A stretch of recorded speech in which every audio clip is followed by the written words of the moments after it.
Previously, Tarya had a talk with Vitalia and advised her to stay below decks for the time being. On deck, Keelan started to identify several items the group had picked up recently, and he drew the attention of everyone but Sean. A conversation started when they realized the adamantine box they'd found on the ghost ship could be used to upgrade their ship in a variety of ways. Eventually, the group noticed that Sean had disappeared. She'd been down in the cargo hold having a minor mental breakdown, but she'd mostly hidden the signs of it by the time Zaya came looking for her. The group all met back up on deck to discuss their plans. They decided upgrading their ship so that it could travel underwater would be the first thing they did, as that seemed prudent since it was one of the only places the Praetors couldn't travel. They also made the decision to stop at the underwater waystone that was relatively nearby before heading to shore.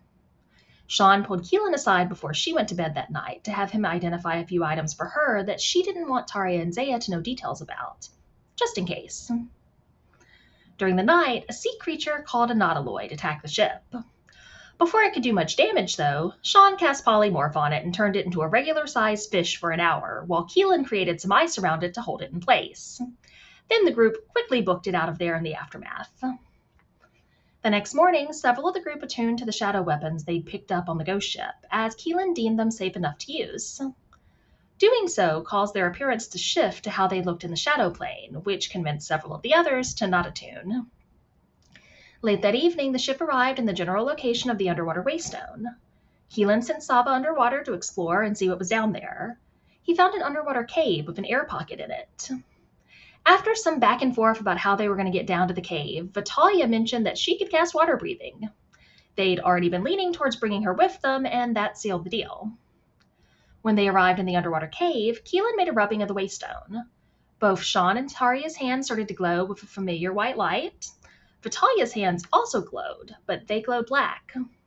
A door appeared in the back of the cave and slowly opened. Vitalia mentioned that there were waystones and hidden caches in her realm as well. Instead of having to fight Shadowspawn, though, they had to fight celestial beings. The group headed down the stairs on the other side of the door that had appeared. They found themselves in a cavern with the usual words on the wall: worthy, test, cache. They also saw some new words, though, like mastery. The new words were brighter than the ones they were used to seeing. They found themselves in a cavern with a lightning trap set up, and after a few tests, they managed to figure out that hugging the wall would get them past it without anyone pulling a Tornak. Admittedly, they did send Tornak first to be the guinea pig, since he had so much experience with getting hit by lightning. There was a large statue in the back of the room that began speaking when they got closer to it. Its speech made it clear that the cache they were at was for masters of the Guardians of the Veil, and it would presumably be much more of a challenge than some of the previous ones they'd visited. As it spoke, gems around it glowed when it said specific words.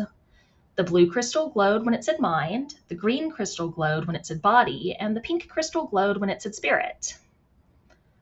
Doors on each side of the room opened as it finished speaking. And that is where we left off.